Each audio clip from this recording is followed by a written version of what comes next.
yung mga nag-checkpoint, bakit nila alam na shabu yun? Di ba? Usually yan, nagkakaroon talaga ng specialized training para malaman kung ano yung shabu at saka dinadala ka agad yan sa laboratorio para makonfirm na shabu nga siya. Pero bakit alam ng mga ordinaryong mga nag-checkpoint na shabu nga siya?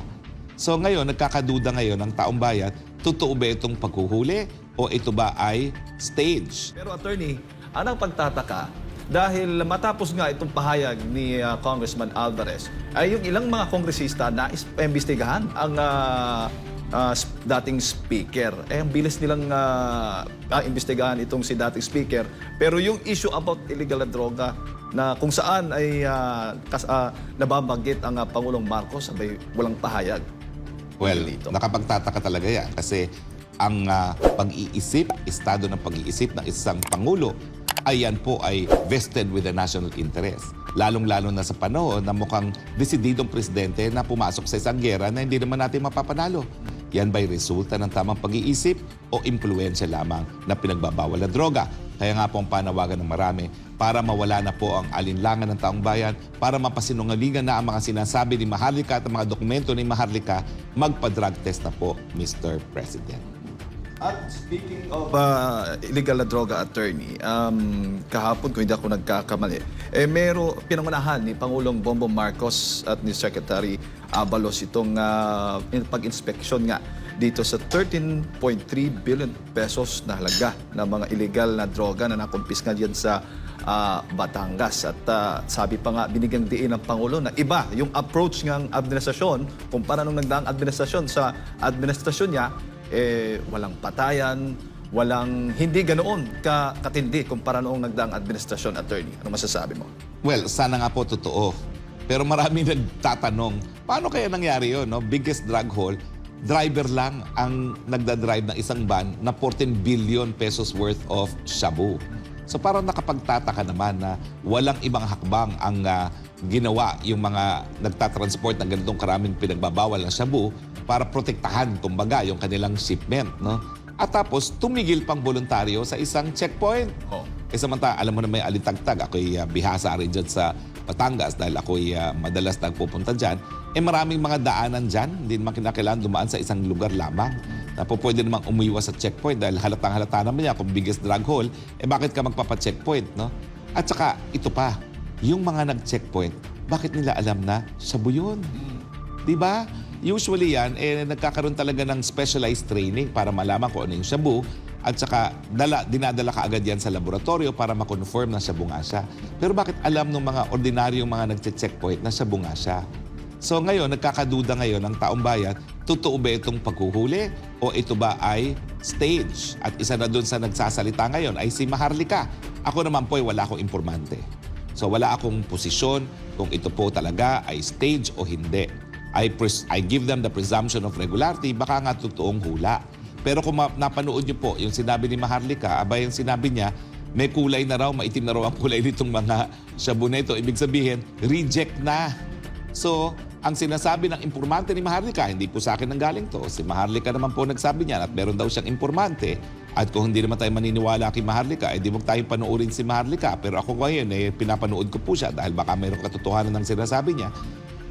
Reject nga daw yan at ito daw ay parang stage na huli kasi ito yung mga hindi na mabebenta sa merkado dahil yan po ay reject kung baka. Ewan ko kung totoo yung informante ni Maharlika. No? Pero tingnan natin sa susunod na broadcast ni Maharlika kung ilalabas pa niya ang mga detalye ng sinabi ng kanyang informante. No?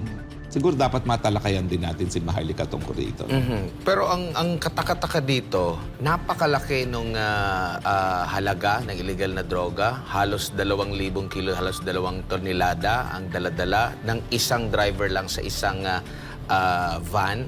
Tapos, ang sabi lang, kahina-hinala lang yung tingin. Kaya naharang sa checkpoint. So, kumbaga, walang nangyaring prior na investigasyon, na casing, intelligence, or kung ano man na makakapagtumbok na ito, may dala itong kontrabando.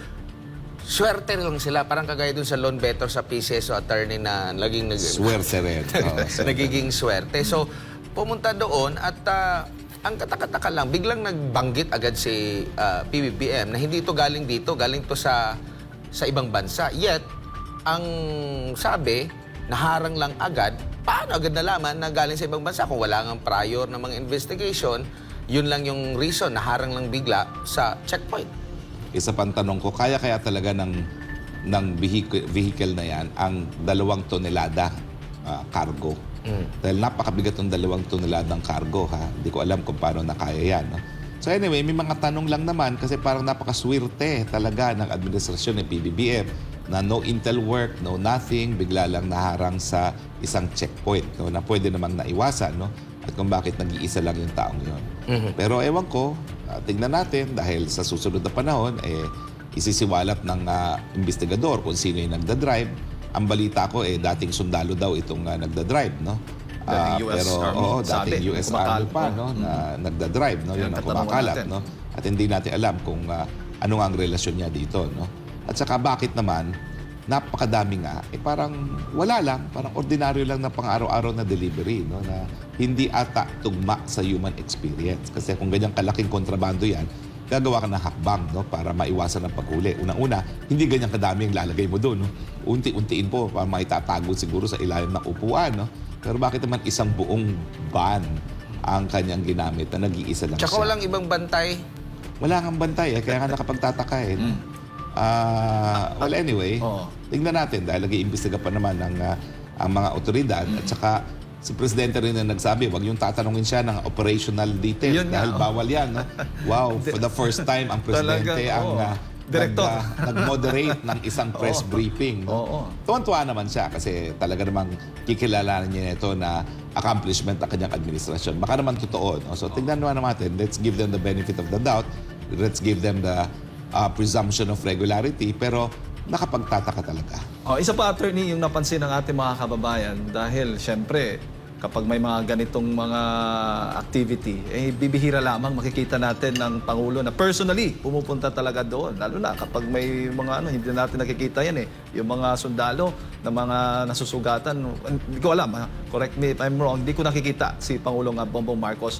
Pero dito sa inspection nga dyan sa mga nakumpiskang illegal na droga sa Batangas, ay sabi nila, first time daw nakita nila personally pumunta ang Pangulo. Well, alam mo naman, no? Politiko pa rin ang presidente. Ang pagiging epal, talagang secondary nature yan ng mga politiko. Huwag na tayong maging maselan tungkol dyan. Talagang we will claim credit where we think it is we deserve credit, no?